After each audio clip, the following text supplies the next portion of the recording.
என் இனிய சகோதர சகோதரிகள் அனைவருக்கும் பணிவான காலை வணக்கங்கள். எனக்கு மேடையில் பேசி ரொம்ப பழக்கம் இல்லை, பட்டு என்னோட ஒர்க் பண்ணுற என்னோட பணிக்கு உறுதுணையாக இருக்கிற ஸ்டாஃப் நர்சஸ்க்கு இன்றைக்கி நன்றி சொல்கிற ஒரு வாய்ப்பை கிடைச்சதை நினச்சி உங்களுக்கு வாய்ப்பு கொடுத்ததுக்கு முதல்ல நன்றி சொல்லி என் உரையை துவங்குகிறேன். கண்ணுக்கு தெரியாமல் மண்ணுக்கு அடியில் வேர்கள் ஸ்டெம்ஸு அந்த இலைகள்லாம் பகலில் வேலை பார்க்கும், இரவில் ஓய்வெடுத்துக்கிறோம். ஆனால் வேர்களுக்கு ஓய்வே கிடையாது. இரவிலும் பகலிலும் எவருக்கும் தெரியாமல் வேலை பார்த்து அந்த மரத்தினை நிலைநிறுத்தும் வேர்களைப் போல இந்த மருத்துவமனையை நிலைநிறுத்தும் அயராது உழைக்கும் எங்கள் செவிலியருக்கு இன்று என் பணிவான வணக்கங்கள். காலையில் வேலைக்கு கிளம்புறப்ப குழந்தைங்க அழுகுங்க, அம்மா எனக்கு காய்ச்சலாக இருக்குது வேலைக்கு போகாதமான்னு சொல்லுங்க. அந்த குழந்தைய கையிலேருந்து பிரித்து எடுத்துகிட்டு நீங்கள் வருவீங்க. நீங்கள் கிளம்பி வெளியில் வர்றப்போ ஆமாம் இவன் தான் வேலை பார்த்து இந்த நம்ம ஹாஸ்பிட்டல் நட்டமாக நிற்க போகிறா அப்படின்னு 4 பேர் கமெண்ட் சொல்லுவாங்க வீட்டில் உறவினர்கள்.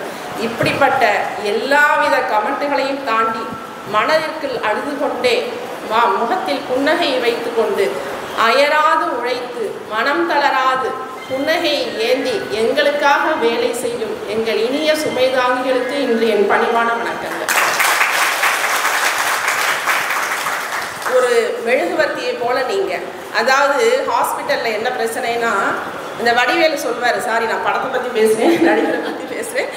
அதாவது ஒரு படத்தில் சொல்வார், டேய் மத்தளத்துக்கு 2 பக்கம் அடிடா, எனக்கு எல்லா பக்கமும் அடிடான்னு சொல்லுவார்.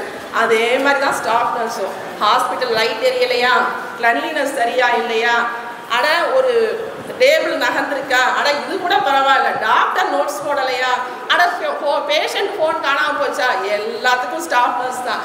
இப்படிப்பட்ட ஒரு சுமைதாகிகளுக்கு இன்று என்னுடைய சல்யூட்ஸ்.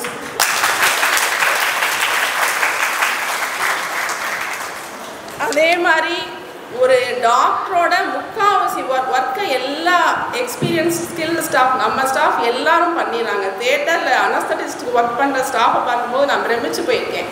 அதே மாதிரி டெலிவரி பார்க்குறதாகட்டும், இசியூவில் ஒர்க் பண்ணுற ஸ்டாஃப், சிபிஆர் பண்ணுற ஸ்டாஃப்ஸ், பேபி ரெசசிட்டேஷன், எல்லா ஒர்க்கும் வெல் டேலண்டட். அது மட்டும் கிடையாது, அதே சமயத்தில் ஒரு எமர்ஜென்சிக்கு நான்லாம் லேப்டாப் இன்னும் கற்றுக்க என்னால் முடியலை.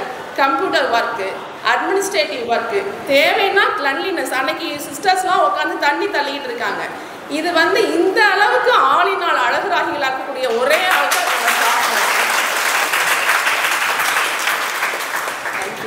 ஆகவே இறைவனால் ஆசீர்வதிக்கப்பட்டவர்கள் நீங்கள். ஏன்னா இந்த தொழிலை உங்களுக்கு கொடுத்துருக்காங்கன்னா எல்லாருக்கும் சேவை செல்கிற தொழிலே தொழிலை அமையாது.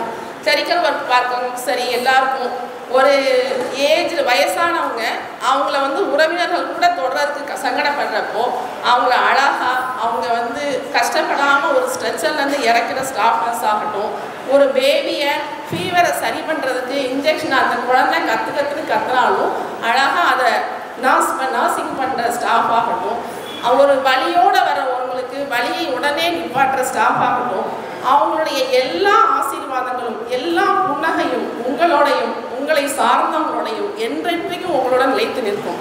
இந்த மாதிரியான ஒரு ஆசீர்வதிக்கப்பட்ட பணியினை மேற்கொண்டதற்காக நீங்கள் இறைவனுக்கு என்றும் நன்றி சொல்லுங்கள். உங்கள் தொழிலை நேசியுங்கள். அது இதனால அதுவா அப்படின்லாம் யோசிக்காமல் உங்கள் சக தொழிலும் உங்கள் சக தோழிகளோடு உங்கள் ஏஜ் ஸ்டாஃப் நர்சஸோட இனிமையாக இருங்க. இந்த மாதிரியான ஒரு வாய்ப்பு வாழ்க்கையில் எல்லாருக்குமே கிடைக்காது. இப்போது நம்ம கஷ்டப்பட்டு 1 மணி நேரம் பயங்கர கஷ்டப்பட்டு 1 ஹவர் ஒர்க் பண்ணுறோம், ஒரு 100 ருபீஸ் கிடைக்குது. அந்த 100 ருபீஸை யாராவது கேட்டால் உடனே மாட்டோம்ல. அது மாதிரி 30 வருஷமாக வேலை பார்த்து அனுபவம் சேர்த்து கஷ்டப்பட்டு இந்த தொழிலை கற்றுக்கிட்ட நம்ம சீனியர் நர்ஸு உடனே அதை கற்றுக் கொடுக்க மாட்டாங்க. ஸோ அவங்கக்கிட்ட திருக்குறளில் சொல்கிற மாதிரி உடையாரும் இல்லார் போல் நின்று தான் நம்ம கற்றுக்கணும். அதே மாதிரி junior nurse senior nurses junior நர்சஸை பார்க்கும்போது நம்ம பொண்ணுங்க இந்த வேலைக்கு வந்தால் எப்படி இருக்கும், நம்ம முன்னாடி நிற்கிறது நம்ம பொண்ணு அப்படின்னு நினச்சோம்னா எந்த வித இதுவுமே வராது. இது உங்கள் எல்லாருக்கிட்டையும் கண்டிப்பாக நட்புணர்வும் தோழமை உணர்வும் பாசமும் நிறைய இருக்குது. பட் எனக்கு நான் அட்வைஸ் பண்ணே நினைக்காதீங்க, இதனுடைய வேண்டுகோள் ஒன்லி. ஸோ ஒரு ஆணுக்கு பின் ஒரு பெண் இருக்குன்னு சொல்லுவாங்க. அதே மாதிரி ஒரு மருத்துவரின் நல்ல மருத்துவத்திற்கும் வெற்றிக்கும் பக்கபலமாக அந்தந்த ஸ்டாஃப் டாக்டர்ஸ் டீம் வந்து என்றைக்குமே பக்கபலமாக பின்துணையாக நின்றாதான் அந்த மருத்துவரால் வெற்றி பெற முடியும். இப்படிப்பட்ட எனக்கு இதுவரைக்கும் பின்னாடி இதுவரைக்கும் நின்ற எல்லா செவிலியருக்கும் இன்று எனக்கு துணையாக நிற்கும் அனைத்து